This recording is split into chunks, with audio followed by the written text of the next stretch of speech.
Почему хакеры, значит, не российские? Я считаю, что это не вопрос с вашей стороны, это провокация.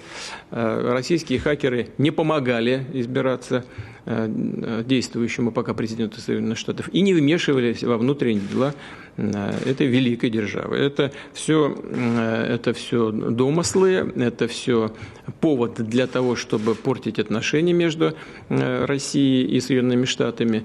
Это повод для того, чтобы не признать легитимности действующего пока президента действующего президента Соединенных Штатов Америки по внутриполитическим американским соображениям. В этом смысле российско-американские отношения стали заложником внутренней политики в самих Соединенных Штатах. Здравствуйте, Владимир Владимирович. Здравствуйте. Воспользуюсь советом начинающего журналиста.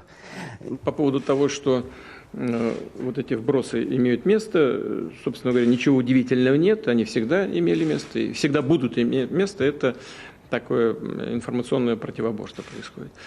Они и были раньше. Вспомните тяжелые события на Кавказе, борьбу с международным терроризмом, в каком виде тогда вашего покорного слугу представляли и в международной прессе, да и, к сожалению, у нас в стране тоже. Там как только меня с какими клыками там не рисовали, я это все хорошо помню. Но всегда исхожу из того, что я должен делать то, что считаю нужным для нашей страны, а не для того, чтобы... Все делаю не для того, чтобы выглядеть красиво для кого-то там с бугром. Вот, это первая часть. Вторая часть вот, касается, скажем, моих близких. Да? Прочитать этот материал невозможно. Я его так полистал, конечно, поскольку меня вроде как касается, но там такая компиляция, все навалено в одну кучу, что я так до конца не дочитал. Но на что я хотел бы обратить внимание сразу. Там все время говорится зять президента, зять президента. В конце пишут, что все-таки бывший зять. Это первое. Хотя по ходу пьесы все время ввинчивает в сознание читателя, что это зять. Первое. Второе. Президент Путин запретил элитам иметь активы за границей. Ничего не запрещено элитам иметь активы за границей. Госслужащим запрещено иметь финансовые активы за границей. И правильно сделали. Ни счетов, ни каких-то других финансовых активов у госслужащих быть не должно. Значит, компания, о которой идет речь, это частная компания. 100% там нет ни одной акции государства. Дальше. Кто и как получил какие-то там акции в этой компании. Оказывается, компания опубликовала свои данные на этот счет, свое отношение к этому делу. Оказывается, были программы поощрения высшего менеджмента. И вот господин Шамалов, он так же, как и другой высший менеджмент, получил по единым правилам. Есть и другие программы для другого уровня управления. Они получили по другим правилам.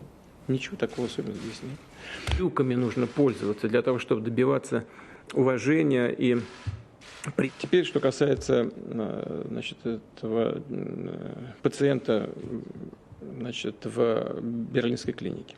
Слушайте, мы прекрасно понимаем, что это такое. И в первом, и в этом случае. Это легализация. Это не какое-то расследование. Это легализация материалов американских спецслужб. А что, мы не знаем, что они локацию отслеживают, что ли? Да, наши спецслужбы хорошо это понимают и знают это. И знают сотрудники ФСБ и других специальных органов. И пользуются телефонами там, где считают нужным не скрывать ни свое место пребывания и так далее. Но если это так, а это так, я вас уверяю, это значит, что вот этот пациент берлинской клиники, он пользуется поддержкой спецслужб США в данном случае. А если это правильно, ну тогда это любопытно. Тогда спецслужбы, конечно, должны за ним присматривать. Но это совсем не значит, что его травить нужно. Кому он нужен-то? Понимаете? Если бы хотели, наверное, довели бы до конца. В всяком случае, по их заданию это сделано. Это совершенно очевидная вещь.